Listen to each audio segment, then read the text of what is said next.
فرمایا وَلَنَبْلُوَنَّكُمْ، اور البتہ ہم ضرور آزمائیں گے تم کو، ضرور آزمائش ہوگی تمہاری. کیسے؟ بِشَيْءٍ، ساتھ کسی بھی چیز کے. یہ ساری بہت سی چیزیں جو آگے آ رہی ہیں، ان میں سے کوئی بھی چیز تمہارے راستے میں آ سکتی ہے. من الخوف، خوف میں سے، والجوع، اور بھوک، ونقص من الاموال، مالوں کی کمی، والانفس، جانوں کی، والثمرات، اور پھلوں کی. یہ ساری آزمائشیں بھی آ سکتی ہیں اور ان میں سے کوئی ایک آدھ بھی آ سکتی ہے. اب ہم دیکھتے ہیں کہ پہلے درجے پر خطاب چونکہ مدینہ کے مسلمانوں سے ہے، اس کے بعد باقی سب کے لیے بھی ہے. تو مدینہ کے مسلمانوں کو ان میں سے ہر ایک کے ساتھ واسطہ پڑا تھا. کبھی خوف، کبھی بھوک، کبھی مال کی کمی، کبھی جانوں کی کمی، یعنی لوگوں کی زندگیاں ختم ہوئیں اس راستے میں، کبھی فصلیں برباد ہوئیں. مثلاً خوف کے لیے بطور مثال آپ کو یہ واقعہ بتاتی ہوں کہ نبی صلی اللہ علیہ وسلم خود اس تکلیف سے کس طرح گزرتے تھے. بخاری کی روایت ہے، ایک دفعہ نبی صلی اللہ علیہ وسلم نے فرمایا، کاش آج رات کوئی میرا پہرا دے تاکہ میں سو سکوں. یہ سن کر حضرت سعد بن ابی وقاص مسلح ہو کر آ گئے اور کہا، یا رسول اللہ صلی اللہ علیہ وسلم، میں پہرا دیتا ہوں، آپ سو جائیں. چنانچہ آپ نے اس طرح آرام پایا. خصوصاً جنگ احزاب سے پہلے جب ہر طرف سے دشمنوں کے آنے کی خبریں ملتی تھیں تو یہ وقت مسلمانوں کے لیے بہت خوف کا وقت تھا. خوف سے بہت آزمائش ہوئی ان کی.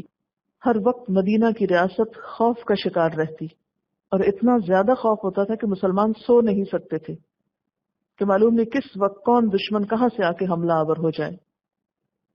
تو پھر یاد دہانی کرا دوں کہ یہ خوف کس راستے کا ہے؟ اللہ کے راستے کا. ایک رات اہل مدینہ ایک خوفناک آواز سن کر گھبرا گئے. پھر وہ اس آواز کی طرف روانہ ہوئے تو دیکھا کہ آپ صلی اللہ علیہ وسلم ادھر سے واپس آ رہے ہیں.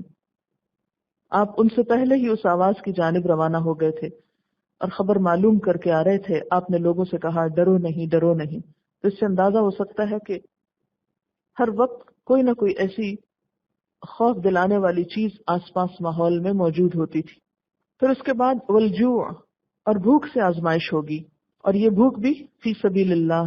حضرت ابو ہریرہ رضی اللہ تعالیٰ عنہ کہتے ہیں، میں نے صفہ والوں میں 70 آدمی ایسے دیکھے ہیں جن کے پاس چادر تک نہ تھی، فقط تہبند تھا یا کمبل تھا جسے انہوں نے گردن سے باندھ رکھا تھا، جو کسی کی آدھی پنڈلیوں تک پہنچتا اور کسی کے ٹخنوں تک، جسے وہ اپنے ہاتھ سے سمیٹتے رہتے اس ڈر سے کہ ان کا سطر نہ کھل جائے. آپ کو معلوم ہے اصحاب صفہ کون تھے؟ جو اسلام سیکھنے کے لیے اپنے اپنے علاقوں سے مدینہ میں جمع ہوئے تھے. انہوں نے اپنے گھر بار چھوڑے، اپنے کاروبار چھوڑے تاکہ دین سیکھیں جا کر، اور دین سیکھ کر واپس جا کر لوگوں کو سکھائیں، اسلام کو زندہ کریں، بہترین امت ہونے کا رول ادا کریں. اب آپ دیکھیے کہ ہم ان آزمائشوں کو دیکھیں اور اپنے حال کو دیکھیں اور اپنی ناشکریوں کو دیکھیں کہ ہم میں سے کوئی چھوٹی سی بھی قربانی کر بیٹھتا ہے اللہ کے راستے میں تو بہت احسان جتانا شروع کر دیتا ہے اور بار بار اس کا تذکرہ کرے گا، بار بار اس کا اظہار کرے گا کہ اللہ کے راستے میں نکلنے کی وجہ سے یہ مشکل آئی ہے. اگر وہ لوگ اس وقت اپنے گھر چھوڑ کر نہ نکلتے اور یہ قربانیاں نہ کرتے تو آج کیا یہ دین ہم تک پہنچتا؟ اگر کوئی آ کر اس کو نہ سنتا نبی صلی اللہ علیہ وسلم سے اور نہ سیکھتا اور نہ یاد کرتا اور نہ آگے پہنچاتا تو ہم یہاں نہ بیٹھے ہوتے. حضرت عائشہ رضی اللہ تعالی عنہا اپنے بھانجے عروہ بن زبیر سے کہتی ہیں کہ میرے بھانجے، ہم پر ایسا وقت گزر چکا ہے کہ ہم ایک چاند دیکھتے پھر دوسرا چاند، یعنی 2 مہینے ہمارے گھر میں آگ نہیں جلتی تھی، یعنی پکا ہوا کھانا نہیں ہم کو ملتا تھا. عروہ نے کہا، خالہ پھر تمہاری گزر کس چیز پہ ہوتی تھی؟ حضرت عائشہ نے فرمایا، انہی 2 کالی چیزوں پر، یعنی کھجوروں پر اور پانی پر. ہاں یہ ضرور تھا کہ ہمارے ہمسائے میں چند انصاری لوگ تھے جن کے پاس بکریاں ہوتی، وہ ان کا دودھ دو کر نبی صلی اللہ علیہ وسلم کے لیے تحفے کے طور پر بھیج دیا کرتے تھے، جس سے وہ ہمیں بھی پلاتے تھے. تو یہ ہیں وہ لوگ جنہوں نے بھوک اٹھا کر دین کی خدمت کی. وَنَقْصٍ مِّنَ الْأَمْوَالِ، اور مال کی کمی. مال کی کمی میں آپ دیکھیے کہ ظاہر ہے کہ جب لوگوں نے اپنے کام چھوڑے، تجارتیں چھوڑی، تو پھر یہ ساری مشکلات سامنے آئیں. آپ سب کو معلوم ہے کہ نبی صلی اللہ علیہ وسلم نبوت سے پہلے تجارت کیا کرتے تھے، اور ایک ایک بزنس ٹرپ پر آپ کو بہت بڑا منافع ہوا۔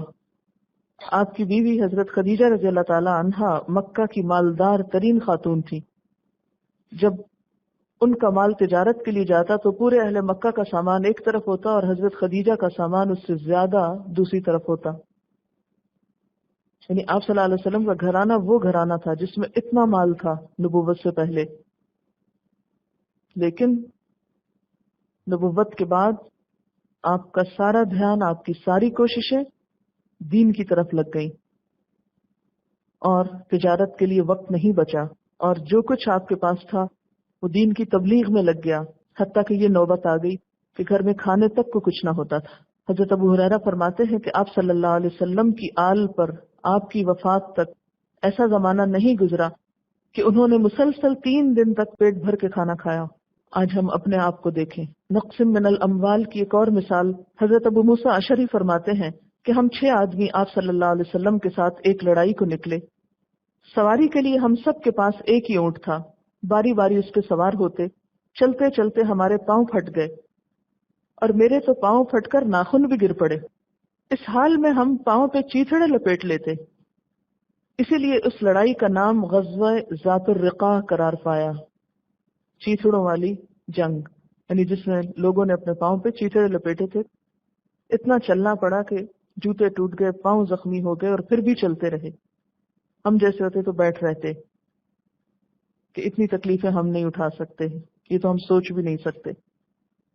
اور پھر والثمرات، اور پھلوں میں سے، پھلوں کا بھی آپ دیکھیں کہ ظاہر ہے کہ جب جنگ تبوک ہوئی تو لوگوں کے کھیت پکے تیار تھے، اور وہ سارے کے سارے نکل کھڑے ہوئے رومیوں سے جنگ کرنے کے لیے۔ تو پکے ہوئے کھیت کو چھوڑ دینا کیا ہے؟ اس کو برباد کرنا۔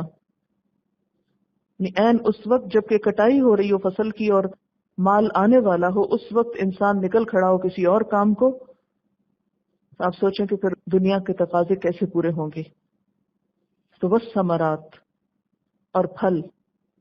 پھر اسی طرح بسا اوقات جنگوں کے موقع پر محض کھجور ہوتی تھی جو لوگوں کے پاس ہوتی، تو ایک صحابی کہتے ہیں کہ اس طرح ہمارے پاس کھجوریں تھی جس کے ساتھ ہم نے جہاد کیا، تو دوسرے کہنے لگے کہ صرف کھجوریں، تو کہنے لگے کہ ہاں ایک دن ایسا بھی آیا کہ وہ بھی کم ہو گئی، تو پھر ہمیں ان کی بھی قدر آئی کہ یہ بھی کتنی قیمتی چیز ہے۔